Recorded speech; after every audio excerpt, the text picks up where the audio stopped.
leaks came out pretty late last night, so I wasn't able to make a video on it.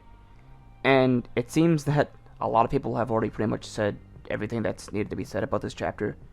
But I still thought I'd give my thoughts about it, make a quick short video on it. So, Knight uploaded all of the panels. I haven't seen every single panel, I did see the major ones. So I thought I'd just breeze through that real quickly and read some of the translation texts. So, let's start off with the panels themselves. So, the chapter starts off with, I believe Knight said this is a flashback, so we see Asta talking to Ryu. And Ichika is looking pretty upset. And as we continue, I guess this is the present where we see one of the Ryuzen train Asta. And man, like, Asta, he's going through it right now, man. He's doing his best to train in the Land of Sun, and it's just not easy for him. Oh, and here we see one of the other Ryuzens. And I said this on Twitter, but this guy reminds me a lot of Alan from Hungry Joker. Which I guess in turn would also remind people of Yuno. But this guy in particular, he does certainly remind me of him. At least in terms of appearance. We don't know anything about his character just yet. So, we'll move on to Asta training. He's still getting the business. And I don't even think he's landed a strike yet. Yeah, and this is the major part of the chapter. As Asta trains, he reflects on his fight against Lucius, how he lost Sister Lily, and what just happened between his fight with Ichika. And I gotta say, like, I made this tweet on Twitter, and I'm gonna say it here as well. I actually really like how Tabata is still handling Asta's mental state. He's still dealing with self-doubt and trauma over his loss of Lucius. He's still thinking about how he lost Sister Lily as well. And he's going even as far as to say that Yuno could have done a better job in this fight. Like, this isn't the Asta we're used to at all. Like, sure, you go back and you think about how he was cursed by Vito.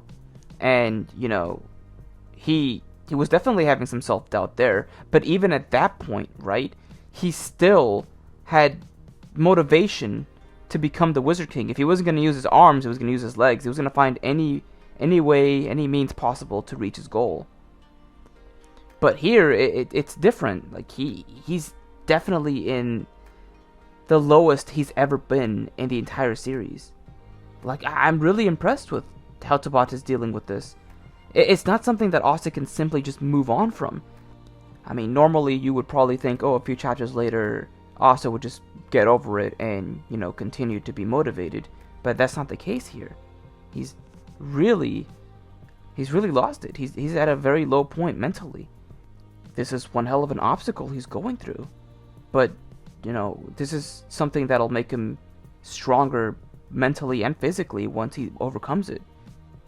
And yeah, it's really good. I gotta praise Tabata for that. I'm truly enjoying this. I honestly thought that this was kind of something that we would have already moved past, but we haven't. And I don't know what else to say. I'm a bit caught off guard because I honestly didn't think we would stick with it for this long. And that's not to say Tabata isn't capable of doing it. It's more so Black Clover is such a fast-paced series that I felt like after a few chapters, we probably would have moved on from it. You know, Asta met with the Ryuzen, he's training with them. But no, it's been consistent. And that's just been incredible to have to go through. Especially since, you know, this is the final arc. This is some really good development for Asta, which is just wonderful to see. But, yeah, moving on to the chapter itself, let's talk about how it ends, because, as you all remember, we saw that girl who was a part of the Ryuzen, and here it shows her off, and she seems like really shy and timid, and kind of scared to be involved in this fight. And I'm not gonna lie, before the next panel released, I was thinking to myself, oh man, she's probably gonna be too afraid to fight. She's probably gonna just follow after Ichika or one of the other Ryuzen who charges forward. That is not the case at all. She goes in head first and attacks Sister Lily and damages one of her horns. It is fading away. What the hell? She's a complete freak. What she is insane, and I like that a lot. Not gonna lie.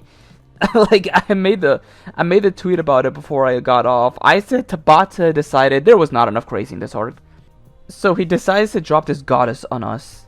We are truly blessed. I don't know. I love characters who appear like really shy and scared at first, but they're actually super crazy on the inside. I live and thrive for that type of shit, man. I'm really excited to see her in action in the next chapter. The fact that she actually able to do something to Sister Lily, to me, like that's enough. Like I said this, the Ryuzen can all lose in the next chapter, and they still would have done more than the Spirit Guardians. I think we can lay the comparisons to rest now. It is done.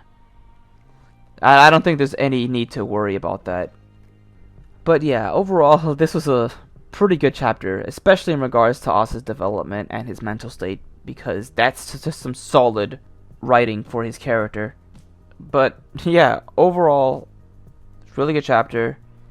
Feel free to let me know what you guys think about the chapter, and what you guys think will happen next, and your overall thoughts about not just Asta and what he's going through, but the Ryuzen, especially the girl, what she did at the end. I'm down to hear your thoughts. But yeah, that's it for me for now. Until next time, take care.